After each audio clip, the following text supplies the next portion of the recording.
Welcome aboard for the Monday, November 24th edition of Barnstable Today. I'm Mark Mumford. And don't forget, all the meetings we highlight here on Barnstable Today are available for viewing at your convenience on the town website at town.barnstable.ma.us. Today we revisit some of the key moments in the latest meeting of the Barnstable Town Council. Thanks for joining us. I'm Kevin Friel. We start with a special presentation from the Wequaquet Lake Protection Association. Okay, we're going to begin tonight with the Wequaquet Lake Protection Incorporation. I thought it was Association. Association, yeah, if you want to come on up. And Councilor Rugo is going to, this is in his precinct, accept a check which is in the amount of $2,200.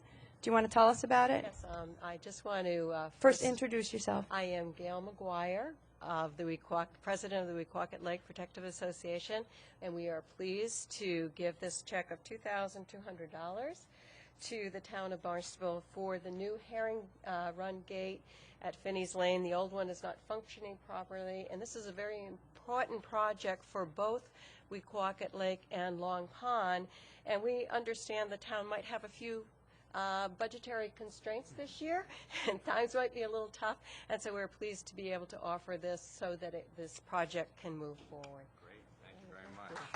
Thank you very much.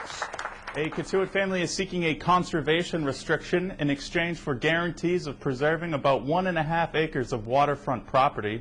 That generated lively discussion among the councilors, with tax dollars as a main focus point. Good evening. I'm Jackie Barton, Executive Director of the Barnstable Land Trust. I've just passed around a copy of some photographs of the property that we're going to be talking about, and a map, hopefully, for each one of you. This summer, the Barnstable Land Trust was approached about a possible conservation restriction on some land in Katuitt, 1.56 acres to be exact. And on this site is a historic barn, which has been held in the family for over 125 years. The family owned the barn and the adjacent captain's house, known as the Red House, and both the barn and the house were once part of much larger holdings that went from what they called Katuitt Port north to basically the Loop Beach area. What I wanted to point out, you all know Katuitt, but what you may not know is that this is what used to be called the Upper Harbor, and this is what used to be called the Lower Harbor. And a long time ago, the coastal schooners used to go in and park at the town dock and offload their equipment. And there was a dirt road that came down, what is now Ocean View Avenue, and it dead-ended. And then some neighbors got together and donated to the town of Barnstable the right to go back up to Main Street, and thus became the Loop. The land that created that curve in the road was owned by the Morse family, ancestors of the McGowan family, who are looking for a conservation restriction here this evening. The family 125 years later has sold most of their holdings, and they now hold on to only the barn lot, which is 1.56 acres, and the Red House lot, so-called, which is a little under an acre of land. In 1993, the family created 2 lots. We've subsequently adopted 2-acre zoning. Both of those lots are grandfathered. But the kids, so-called, they're in their 40s and 50s, can no longer continue to pay the property taxes. Story, you've heard it before. A lot of people who own waterfront property have inherited property like this, and over the years their property taxes have gone up rather radically. The Red House property on the map and the barn property is together taxed at over $6 million in the town of Barnstable. Councilor Hank Farnham was among the first to voice his opposition. Thank you. You may recall at our last meeting we had the first reading on this, and I asked I mentioned that I had a question regarding the reference to the town assessor stating that if this conservation restriction in fact was granted, that it would have basically no effect, no negative effect, because they could merge the lots and it would be basically the same fiscal impact. So I met with the assessor, and we went over fiscal impact, and I sent around just a worksheet that shows the hard numbers of what happens if, in fact, we grant this conservation restriction. And in essence, what happens is the value of that lot, which as the barn would go from almost $5 million to less than $100,000, the town would give up almost $4.9 million in assessed valuation. That equates to $32,000 worth of town taxes, $960 worth of CPA taxes, and $6,500 worth of Katuitt Fire District taxes. That would be just for this year.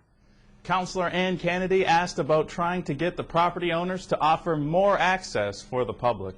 Pursuant to his comments, would this be a possibility that you could take this back to your client and perhaps add to the conservation restriction a specific allowance for use of the beach only? Okay. I mean, not use of the land, but use of the beach.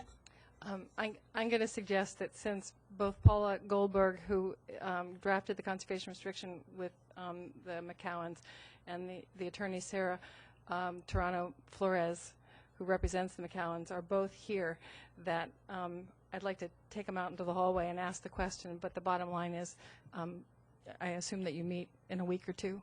The Town Council voted to revisit the Katuitt land conservation restriction question at their December 4th meeting. Meanwhile, football is on the minds of some of the councilors as the long-standing annual showdown between the Barnstable Red Raiders and Falmouth is coming up on Thanksgiving morning at 10 o'clock. On a lighter note, but very important one, we are approaching Thanksgiving, and next Thursday, of course, is the big game between Falmouth and Barnstable.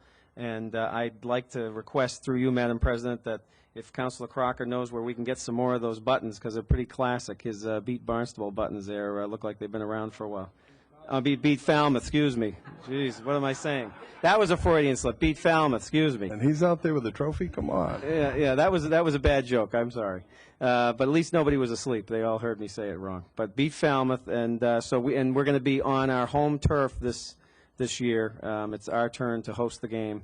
So we'll be there with the trophy, and hope that our team, who got the trophy back last year, will be able to keep it this year. That was a big game last year. So thank you, and we'll see you on Thanksgiving. Well, we don't talk about the quahogs or the cranberries yet. We wait and let the game get played, and then we'll worry about that. Thank you. Councilor Barry had a point of I think it's time to information. start talking about that, because I went out and dug the quahogs one year, and I don't like digging quahogs and giving them away, but getting cranberries for quahogs? Yeah. Come on. You need to So start, you want to rework the bet? Renegotiate the bet? Yeah. That's just not equitable. Cranberries. I think we all had bags of cranberries in our refrigerators for a year. I mean, they last forever, but what do you do with them? This year, the Falmouth contest is a home game at Barnstable High. Leo Shields Field is the venue, Thursday morning at 10, with a Selectmen's Cup in the balance. As of right now, the weather outlook on game day is looking pretty good on Thursday. Partly sunny with highs in the 40s. In the meantime, tonight cloudy with rain likely after midnight. Winds picking up out of the southeast, gusting to 35, and temps lingering in the lower 40s tonight. Then tomorrow, it's looking kind of tough weather-wise, rainy and very windy. It will be blowing out of the southeast at 25 to 35 with some gusts to 50, but warmer with highs in the upper 50s. On the meeting front, the Planning Board gathers this evening at 7 in the Town Hall hearing room.